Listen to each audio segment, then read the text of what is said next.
Hi there guys, thanks for clicking onto my video today. Today I'm going to be doing beef Panang curry.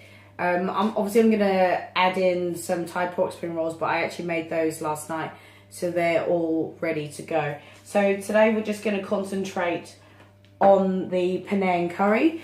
I'm going to do it with beef tonight, so obviously I got, I got in some diced beef, and I'm also going to dice that up a little bit more. The herbs that we're mainly going to be using is ground coriander, some cumin seeds, and also some Thai chili. And obviously you can season it with salt and pepper or whatever seasonings you want to use with that as well. What we've got here on the plate that I've already prepared, let me just tilt the phone so you can see it. There we go, fantastic. We've got some kaffir lime leaves here, some galang-galang, some lemongrass, a small red onion chopped up, 3 cloves of garlic, and some ginger. We've also got, which is not traditional, please don't actually write and say, oh no, it's not meant to be in the curry, edamame beans. I like those in there, they go quite nicely, I personally think. And so last night as well, I also pre-made the Panang curry paste. I should have thought about this before. I should have made the curry paste while recording, but I didn't. But I can tell you what's in here. So what is in here is Thai red chilies. You got some coriander powder in here. You got some cumin. Obviously, I also blitzed up some kaffir lime leaves, galang-galang, some lemongrass, obviously onion and garlic in there as well, and a tiny bit of ginger. Also, there's some fish paste in there as well. So that's the Panang curry paste there. You've also got your coconut milk, and obviously I do my rices like this because I find that it's nice, easy portioned out rice. I know that I was on a carb-free diet, but I think, you know, as we're having curry, I could have an exception to that. Obviously, I don't have a rice cooker either. I can cook it in a pan, but these ones are just so much easier. And yeah, so this is the prep station for tonight's dinner, which is Panang curry, and obviously with Thai pork spring rolls. Let's get cooking. Okay, so the first thing you're going to want to do is actually just get your onions and garlic going. Sorry, let me move my glass of wine. I think a chef has always got to have a glass of wine on hand. No, I'm only joking. So I think the first thing we're going to do is actually, well, first off I'm going to do is actually make some space, because you can't work in a chaotic environment. So obviously I'm going to get my onions and garlic going. But actually before then, what I'm actually going to do is actually dice up my beef a bit more. Actually, I mean, I'm looking at it and I'm thinking it's actually going to be okay. So, scratch that. I'm actually going to keep the beef how it is. I'm just going to get the onions and garlic into my cooking pot that I've got here, ready to go. So, I'm going to turn this on. I'm going to first put it on to full heat. Obviously, we don't want to put it on too much because you don't want the garlic to burn, because then it turns really bittery. So a tiny splodge of olive oil. You know, it's a lovely taste, olive oil. So I'm going to choose my favourite spoon I like to cook with. Have my thing ready there. So obviously, once that's come up nicely, I'm also now add in some black pepper. Get that in there. Add in a bit of salt. Get that in there. I'm also at this point going to add in a tiny bit of cumin to get that going as well, because I reckon, I mean, cumin is just fabulous. It's such a lovely taste. Tiny bit of coriander powder in there now. Sorry, coriander powder I'm going to put in now. And I know a lot of people are like, oh, why'd you put it in the pan? Because you actually season the pan, not season the meat. But, you know, I find that that's what the curry paste is for. It's actually meant to coat the meat at that point. So now we're going to add in the onions.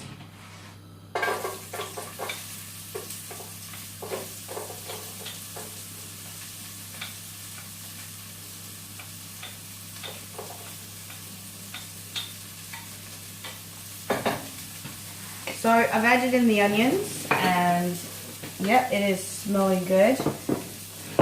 I'm going to turn it down just a smidgen now because the oil's nice and hot. Give that a quick stir.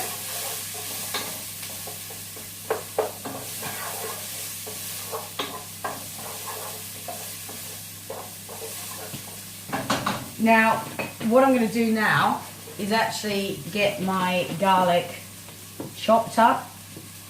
What's that garlic? Oh, that's garlic as well. So, oh, that's a piece of onion left over. Never mind. We can chop that up. We're going to be fairly quick about this because, like I say, the onions are in. They're probably going to start burning soon, but no, they won't. Have faith. Have faith in my own cooking. No, they won't. Just keep an eye on them because, obviously, you know, you don't want them to burn too much. This isn't hot dogs. So, obviously, just roughly chop the garlic. Obviously, you don't want bigger pieces. Well, it all depends. If you want bigger pieces, you do bigger pieces. If you want fairly small pieces, then really mince it down. So now the garlic to be added in.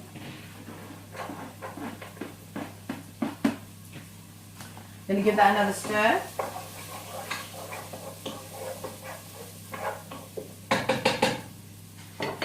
Righto. And now for the turn of the ginger. I'm gonna pop the ginger in. So I think. So what I've done here, they're quite thick pieces. I know some people like them smaller, but I like a bit of crunch because that's how I'm going to do the galang-a-lang as well, actually. So get that in there.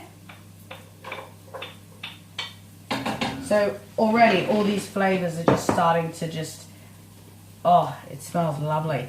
So this big piece of kaffir lime leaf, I'm going to leave whole because I'm just going to put that in as it is, and that's gonna just basically cook in there like a bay leaf. So what I tend to do in my kaffir lime is I put them all together like that, and then what you're gonna want to do is roll it up as tight as you can, so it's like a cigarette, I guess, and just finally make them into ribbons. Because you don't want, because these are actually really hard to eat if they're really big, but you know, if they're blitzed down, you don't notice them, but obviously you get the immense flavour that comes off them. But obviously if they're in ribbons, then yeah, already, I mean, like the smell, if this was smell-o-vision, then that would be perfect because you could just smell this flavour coming right off. So give it another stir, make sure nothing's sticking to the bottom. Already everything is just smelling fabulous. So you get your ribbons. I like to do them into a little bit smaller pieces as well. So once you've got the ribbons, so that's all lovely jubbly there. Put that to the side for a minute. So now's the time of the kaffir lime leaves. Pop those in. They're in there now. Give it another stir. Righto. So now's the time of the lemongrass. So this is where you want the big boy out. Yeah, exactly. So we're not going to chop these up. So what you literally want to do is get the flat side of the knife down onto the piece of lemongrass. Make sure, if you don't feel confident doing it, then use something else like a kettle to hit it with. But you're smashing it, so it's now going to look like that, when before it looked like that. So you're doing that because you wanted to get the flavours popping, as in, so it's going to come out of the lemongrass, because this is really straw-like, and it's a lovely texture if it's blended up, like I say. But if it's whole like that, when you eat it in your mouth, it's really strawy and stringy, and it's not great. So now's the time of the galang-lang. So basically with this, okay, it's basically like an Asian ginger. So you just peel it like you would a ginger. I like to get the big knife out on it and just do that way. I mean, you can use a grater. It probably is best because you're not wasting as much. But I try and get it as close to the flesh as possible. That's it. So obviously one thing that you guys probably do as well is always keep a clean station. So now I'm going to slowly chop this galang-a-lang because it is quite firm. Also, like I say, you don't want your knife to slip, and there we go. You're going to be having a trip down A&E when, you know, it's a nice Friday evening. Open a bottle of wine, have a nice curry. You don't want to be in A&E. Obviously, you can keep the nurses company, but hey. Alright, so now I'm going to finally chop this now. So this is the galang-a-lang, and this is going to go in now. And after this, I'm actually going to prep the beef. Not that I really need to prep it. Just pop it into the pan. And I should have actually had a cloth underneath this because this is going everywhere. Righto, so now it's the time of the galang to go in. Pop that into the pan.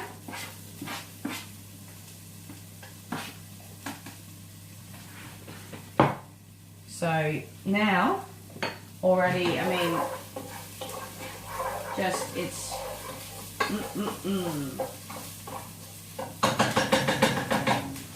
So now that's cooking away. Now we're gonna get the beef prepped.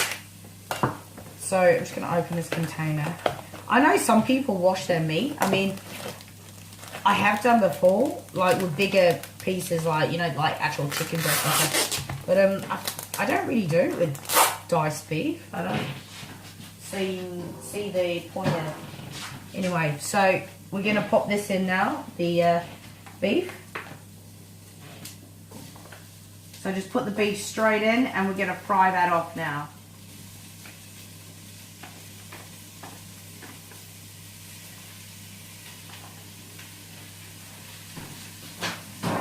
Now we're going to wash our hands.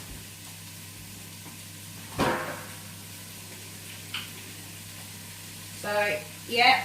So now that's going to be cooking down nicely. I think.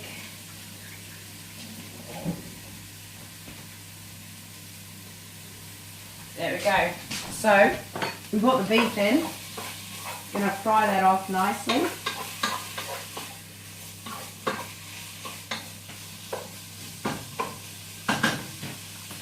So if I actually show you guys what it looks like now in the pan.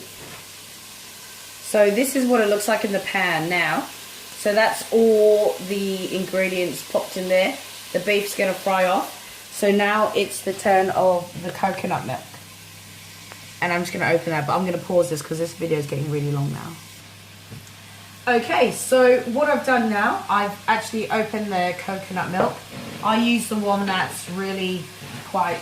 It's got the hard texture, but then like all the syrupness comes out, and I've just spilled it everywhere. So pop that in.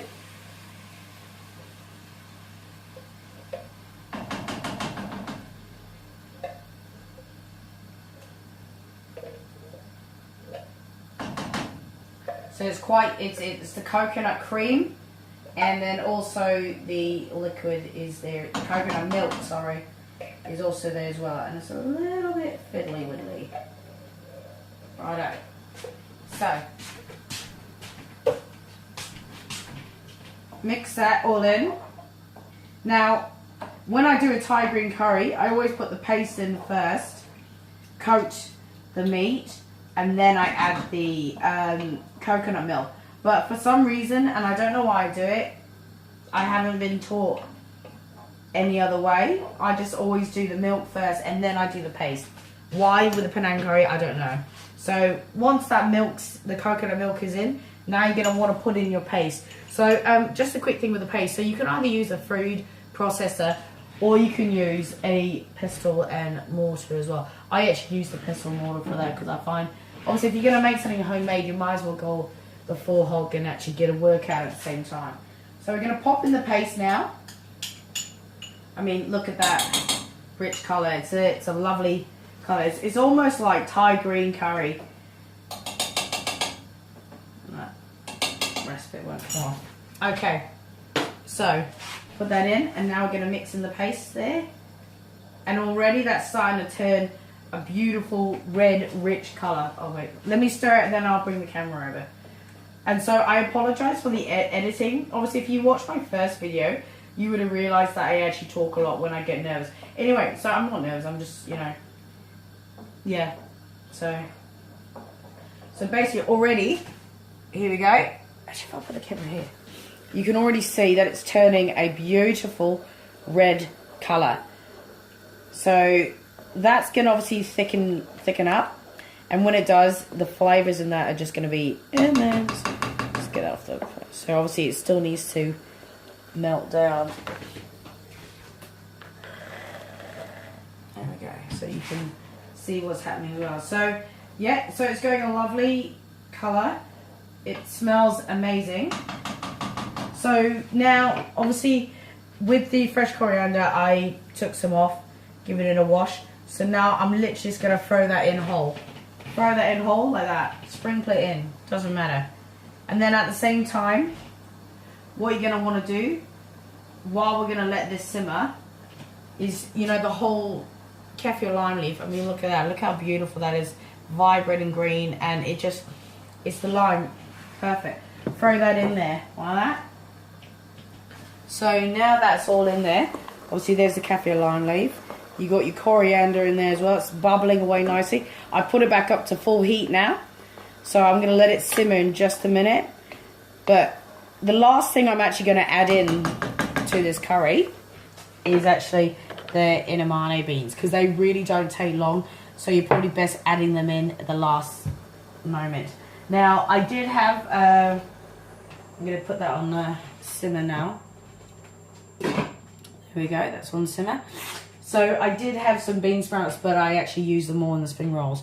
So that's a little bit bad of me. Anyway, so that's, I'm going to leave that one to simmer for about 10 minutes. And then I'm going to come back to that. And then I'm going to add in the edamame beans. So I'll see you then.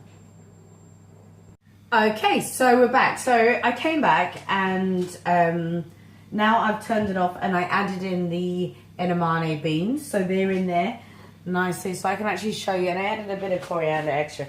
So this is it done. So I don't know if you can see it. There we go. And you can see that beautiful crimson red colour that it's taken on. And obviously the bits of beef, coriander in there. I'm going to let that sit in the heat now for a minute.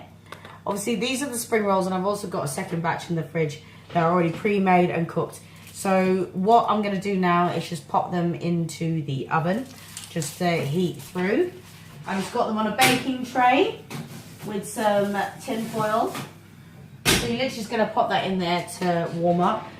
And so while that's in there, I'm now just going to obviously turn on the rice, because it's only going to take 4 minutes to cook in there. Nice and easy. And then that is everything. But obviously with the spring rolls, what I like to use, obviously, I can make my own homemade dipping sauce. As you can see from one of my other videos, I did a Thai dipping sauce. But I like to use this Blue Dragon sweet chili hot sauce. So I'll have that as well for dinner.